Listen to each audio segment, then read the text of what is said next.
एक बार नारद जी महाराज भ्रमण करते हुए कैलाश पर्वत पर पहुंचे और कैलाश पर्वत पर जब पहुंचे तो माता पार्वती को देखा।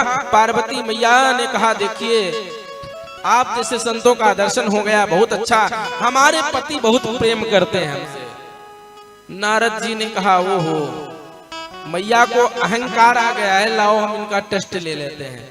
कहा, अरे मैया आपसे भगवान इतना प्रेम करते हैं तो आपको सारी बातें पता होगी। हाँ बिल्कुल। कहा, बताओ तुम्हारे पति भोले बाबा अपने गले में मुंडों की माला जो पहने हुए हैं वो क्या है? तो माता पार्वती ने कहा, ये तो मुझे नहीं पता। तो नारद जी महाराज ताली बजा करके हंसने लगे। कहा, वाह वाह, हमने कहा पहले ही था कि स्वार्थ लाग करई सब प्रीति, सुर नर मुन सबकी यह रीति।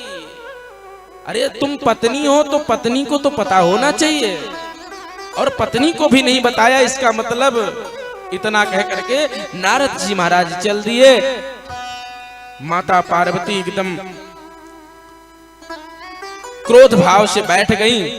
पहले के जमाने में क्या होता था, राजा महाराजा जो होते थे, जब स्त्रियां नाराज होती थी उनके लिए एक कमरा स्पेशल बनवा दिया जाता था कि जब नाराज होंगी उसी कमरे में जाएंगी। उसका नाम ही है क्रोध भवन, कोप भवन जिसे कहते हैं, क्रोध भवन। अब वहां जाकर के स्त्री बैठ जाती थी तो समझ जाते थे कि यह कुछ गड़बड़ है। अब महाराज पहले जमाने में कभी कभी नाराज होती थी, अब आज की स्त्रियां रोज सुबह से शाम तक नाराज ही होती हैं। बोलो राधे राधे। तो उनके लिए कितना कमरा बनवाया जाए। तो आज माता पार्वती जैसे ही वहां बैठी हुई थी, भोले बाबा समझ गए कुछ तो बात है, और जाकर के जैसे ही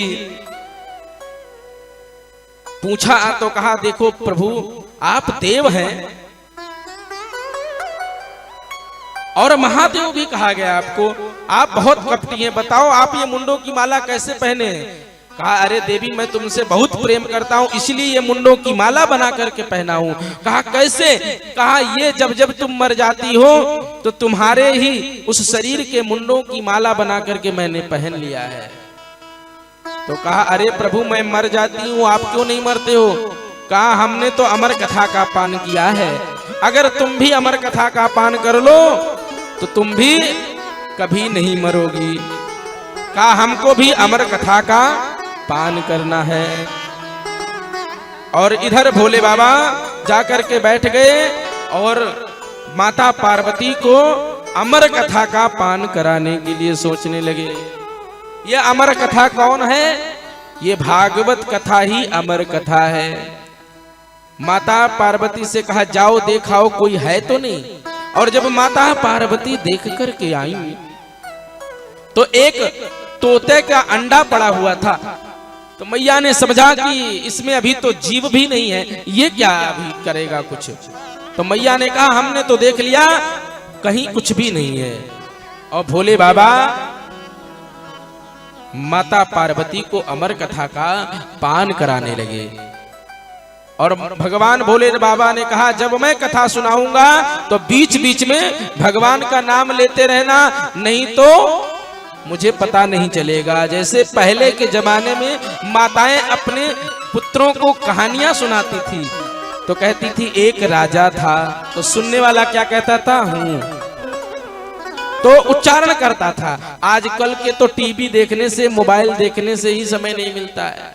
बोलो राधे राधे। ये मोबाइल जो होता है ये व्यक्ति को, रिश्तों को खत्म करते जा रहा है। घर में 4 लोग रहते हैं, सुबह से लेकर शाम तक काम करते हैं, लेकिन जब शाम को आते हैं फिर भी परिवार वालों से बात नहीं करते हैं, उसी मोबाइल में लग जाते हैं। तो मोबाइल आज व्यक्ति को साधन तो अच्छा है, लेकिन रिश्ते धीरे धीरे टूटते जा रहे हैं। तो माता पार्वती से कहा, जब मैं कथा में समाधि में चला जाऊंगा तो तुम उच्चारण करती रहना। और भगवान ने अमर कथा का प्रारंभ कर दिया। और जैसे ही सुनाना प्रारंभ किया, तोते के रूप में सुखदेव जी महाराज बैठे बैठे श्रवण कर रहे थे। श्रीमन नारायण नारायण नारायण, श्रीमन नारायण नारायण नारायण, श्रीमन नारायण श्रीमन नारायण, श्रीमन नारायण श्रीमन नारायण, श्रीमन नारायण श्रीमन नारायण, श्रीमन नारायण श्रीमन नारायण, लक्ष्मी नारायण नारायण, लक्ष्मी नारायण नारायण नारायण, श्रीमन नारायण श्रीमन नारायण, श्रीमन नारायण श्रीमन नारायण, श्रीमन नारायण नारायण नारायण, श्रीमन नारायण नारायण नारायण। और कथा प्रारंभ हो गई। और जैसे ही कथा प्रारंभ हुई और एक अध्याय हुआ, 2 अध्याय हुआ, माता पार्वती को निद्रा आ गई, नींद आ गई। और जैसे ही निद्रा ने आक्रमण किया तो सुखदेव जी महाराज तोते के रूप में थे, वो तोता बन गए। और तोते को जैसा सिखाया जाए वैसा ही बोलने लगता है।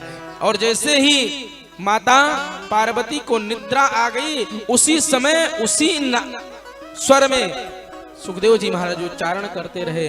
और जैसे ही भागवत कथा पूरी हुई और भोले बाबा ने जयकारा लगाया, बोलो भागवत भगवान। जैसे ही जयकारा लगाया तो माता पार्वती हड़बड़ा करके उठी। और जैसे ही उठी तो कहा, अरे प्रभु कथा हो गई। कहा, अरे कौन सुन रहा था कथा? तो जब देखा ऊपर तो सुखदेव जी महाराज बैठे हुए थे। त्रिशूल निकाला और दौड़ पड़े इधर।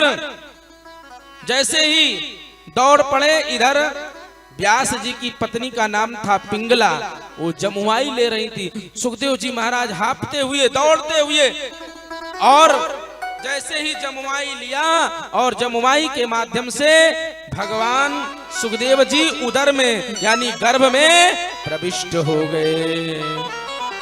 1 वर्ष बीता, 2 वर्ष बीता। भोले बाबा वहां से पहुंचते हैं और भोले बाबा कहते हैं, देखो अब ये मेरा शत्रु है, इसे मैं मार डालूंगा। व्यास जी ने कहा, अब तो इसने अमर कथा का पान किया है, आप इसे नहीं मार सकते। तो कहा, जाओ हम आशीर्वाद देते हैं, ये संसार वासियों का कल्याण करेगा। और महाराज 1 वर्ष बीता, 10 वर्ष बीत गए। सुखदेव जी महाराज से कहते हैं, बाहर आ जाओ।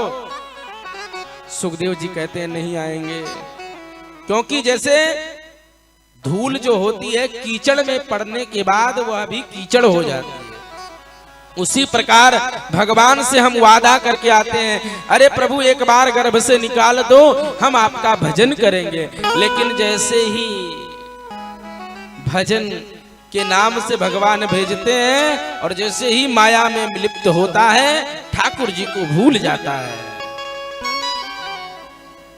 और जब भगवान ने आकर के कह दिया कि जाओ, तुम्हें माया स्पर्श भी नहीं कर पाएगी, तब सुखदेव जी महाराज गर्भ से निकले। आचार्य सुखदेव जी महाराज जैसे ही जन्म लिए तो वन को चले गए, नालोच्छेदन संस्कार भी नहीं हुआ। ऐसे तम सर्वभूत हृदयम मुनिम आनतोस्मि, ऐसे जो मुनि हैं उनको हम बार बार प्रणाम करते हैं। वो धन्य है जिस माँ ने जन्म दिया। पुत्रवती माँ जब भी कहलाती है जब उसका पुत्र भगवान का भक्त बनता है। आदरणीय सुखदेव जी महाराज वन को चले जाते हैं। परम पूज्य श्री आशुतोष शास्त्री जी महाराज श्री के द्वारा कथाओं के आयोजन हेतु संपर्क करें। कृपया वीडियो को लाइक, सब्सक्राइब और शेयर करके सनातन धर्म के प्रचार में हमारा सहयोग करें। सादर जय सिया राम।